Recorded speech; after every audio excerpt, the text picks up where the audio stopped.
وسلم على سيدنا ومولانا محمد رسول النبي الأمين الحنين المكين الرؤوف الرحيم. أما بعد فأعوذ بالله من الشيطان الرجيم. بسم الله الرحمن الرحيم. أم يحسدون الناس على ما آتاهم الله من فضله فقد آتينا آل إبراهيم الكتاب والحكمة وآتيناهم ملكا عظيما فمنهم من آمن به ومنهم من صد عنه وكفى بجهنم سعيرا.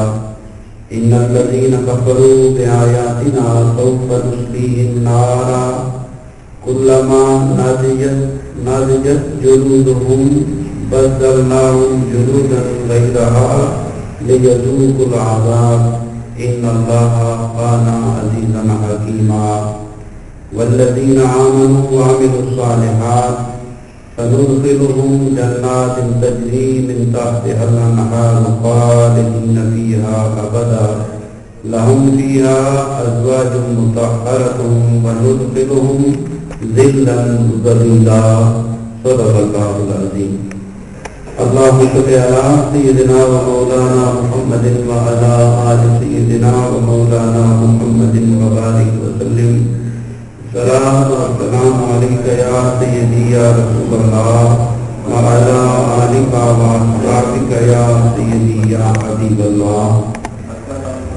محترم حاضرین کرام، اللہ کی توفیق سے ہم اپنے باقاعدہ درس میں شامل ہیں. اللہ سے دعا ہے کہ اللہ تعالیٰ ہمیں قرآن کا فہم عطا فرمائے.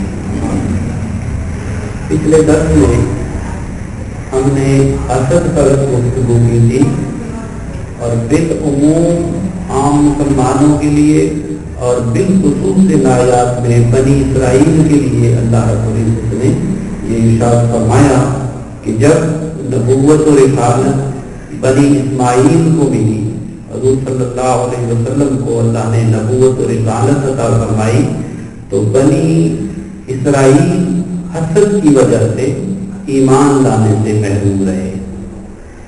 اب دیکھنا یہ ہے کہ کچھ جسمانی بیماریاں ہوتی ہیں اور کچھ روحانی بیماریاں ہوتی ہیں. دونوں کا علاج ہے. ہم زیادہ تر فکر مند جسمانی بیماریوں کے بارے میں ہیں. روحانی بیماریوں کے علاج، اس کے معالجے اور اس کے بارے میں ہمیں اتنی پریشانی نہیں ہوتی. اور آج ہم دیکھیں گے کہ اللہ رب العزت نے کس طرح اس روحانی بیماری حسد کا جو امپیکٹ ہوتا ہے انسان کی شخصیت پر، کردار پر، اس کو کس طرح بیان کیا ہے. کیونکہ ہر بیماری کا ایک امپیکٹ ہوتا ہے.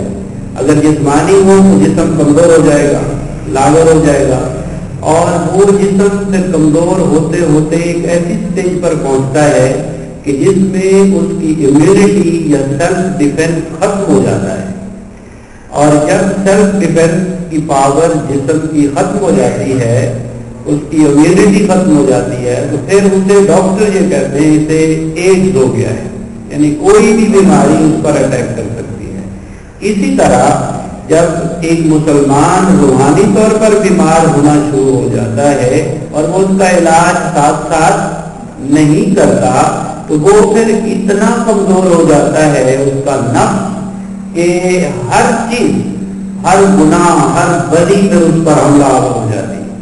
پھر وہ اس بدی کے اندر اتنا پھنس جاتا ہے کہ وہاں سے نکلنا اس کے لیے مشکل ہو جاتا ہے.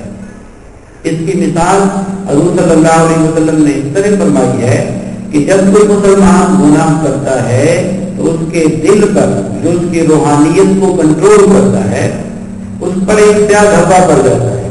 اگر وہ توبہ نہیں کرتا، رجوع نہیں کرتا، تو پھر دوسرا گناہ کرتا ہے، پھر ایک اور پڑ جاتا ہے، یا وہ دھبا ہی ایکسپینڈ ہوتا چلا جاتا ہے، پھیلتا چلا جاتا ہے، حتیٰ کہ پھر اس کا نتیجہ کیا نکلتا ہے کہ اس کا پورا دل سیاہ ہو جاتا ہے. یہ اس کی آخری اسٹیج ہوتی ہے، یعنی اسے روحانی ایج ہو جاتا ہے. اور پھر ختم اللہ علی قلوبہم وعلی سمعہم وعلی ابصارہم غشاوۃ ولہم عذاب الیم. پھر اس کے کان سننے کی استطاعت نہیں رکھتے، دل اس کا سوچنے کی استطاعت نہیں رکھتا، اور اس کی آنکھیں حق دیکھنے کی استطاعت نہیں رکھتی. تو یہ اس کی روحانی موت واقع ہو جاتی ہے. جیسے جسمانی موت واقع ہو جاتی ہے، اسی طرح روحانی موت جو ہے وہ واقع ہو جاتی ہے. اور حضرت صلی اللہ علیہ وسلم نے ان دونوں باتوں کے امپیکٹ کا ذکر کیا ہے. ایک دوسری حدیث میں، ایک اور حدیث میں حضرت فرماتے ہیں الصدق ینجی، سچائی، راست بازی، حق گوئی، حق انسان کو نجات دلاتا ہے.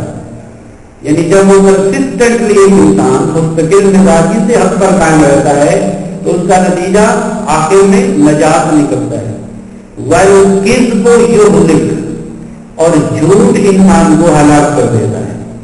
یعنی اس کی ایک ہلاکت ہو جاتی ہے، اس کی موت واقع ہو جاتی ہے روحانی لحاظ سے، اخلاقی لحاظ سے. اور اگر وہ سچ پر قائم ہے تو اس کی اخلاقیات زندہ رہتی ہے، اسے ترقی اور عروج ملتا ہے، اور آخر کار اسے اللہ رب العزت ایک نجات عطا فرماتے ہیں. اسی طرح سے تمام عبادات ان کا بھی ایک امپیکٹ ہے انسان کی شخصیت پر. جیسے میں نے ابھی عرض کیا، صدق کا، سچائی کا امپیکٹ ہوتا ہے، جھوٹ کا امپیکٹ ہوتا ہے. اسی طرح دوسری عبادات کا بھی امپیکٹ ہوتا ہے. اور ہوتا کب ہے؟ جب ہم شعور کے ساتھ کرتے ہیں. یہ بڑی اہم بات ہے. جب ہم شعور کے ساتھ کریں تو اس کا ایک امپیکٹ ہوتا ہے. جیسے اللہ نے قرآن مجید میں فرمایا ان الصلاۃ تنہی عن الفحشاء والمنکر. یہ نماز کا امپیکٹ ہے، اثر ہے شخصیت پر کہ جو نمازی ہے شعور کے ساتھ پڑھتا ہے، احساس کے ساتھ پڑھتا ہے، اور اپنے گناہوں کو مد نظر رکھتے ہوئے، اپنے کردار کو دیکھتے ہوئے اللہ کی بارگاہ میں حاضر ہوتا ہے. تو اس پر اثر یہ ہوتا ہے کہ پھر نماز اسے لغویات سے، بےہودہ باتوں سے، غلط کاموں سے، بے حیائی سے روک لیتی ہے. اگر وہ احساس کے ساتھ نہیں پڑھتا، یوں ہی پڑھ لیتا ہے، دیکھو نا فرق ہوتا ہے نا، یوں ہی پڑھ لی ہے تو اس کا مطلب ہے امپیکٹ نہیں ہوا. اسی طرح دوائی کا امپیکٹ ہوتا ہے. یہ باتیں آپ ساری سمجھتے ہیں. آپ پیسے دے کے شیئر جوائن کرتے ہیں یا کوئی جم جوائن کرتے ہیں تو کیوں کرتے ہیں؟ کہ آپ کو فزیکلی آپ چاہتے ہیں کہ میں فٹ ہوں، یا اگر میں اوور ویٹ ہو گیا ہوں تو ویٹ کو کم کیا جائے. اگر آپ وہاں جائیں، پیسے بھی دیں، ایکسرسائز بھی کریں، اور ان کے بتائے ہوئے خوراک بھی کھائیں، اور اگر جسم پر امپیکٹ نہ ہو تو کیا آپ جاری رکھیں گے؟ آپ کہیں گے ویسٹیج آف ٹائم ہے، ویسٹیج آف منی ہے، کیونکہ وہ شعور کے ساتھ ہم کر رہے ہیں. اس لیے ہم اس کو بدل دیتے ہیں، ڈاکٹر کو بدل دیتے ہیں، خوراک بدل دیتے ہیں. یہی حال اس اسلام کا، یہی روحانیات کا ہے کہ اگر اس کا امپیکٹ ہے تو پھر تو ٹھیک ہے، ہمارے اوپر اثر ہو رہا ہے. اگر نہیں تو ہمیں فکر مند ہونا چاہیے. اور میں نے عرض کیا کہ حسد ایک ایسی بیماری ہے جس پر ہم نے اپنے درس میں بات روشنی اچھی طرح ڈالی تھی، لیکن میں چاہتا ہوں کہ آج اس کے امپیکٹ پر بھی بات کریں کہ اس کا اثر کیا ہوتا ہے. اگر ایک حاسد شخص ہے تو جس سے وہ حسد کرتا ہے اسے پتہ نہیں معلوم بھی ہے کہ نہیں ہے. وہ اس سے حسد کرتا ہے، اس کی دولت سے کرتا ہے، اس کی جاہ و جلال سے کرتا ہے، اس کی عظمت سے کرتا ہے، اس کے خاندان سے کرتا ہے، اس کے کاروبار سے کرتا ہے، اس کی اولاد سے کرتا ہے. یہی چیزیں ہیں نا حسد کرنے والی. وہ اس سے حسد کرتا ہے، لیکن ہو سکتا ہے اس شخص کو جس سے حسد کیا جا رہا ہے اسے پتا نہ ہو. لیکن دیکھنا یہ ہے کہ حاسد تو ہر وقت ایکٹیو ہے. اسی لیے فرمایا گیا کہ حسد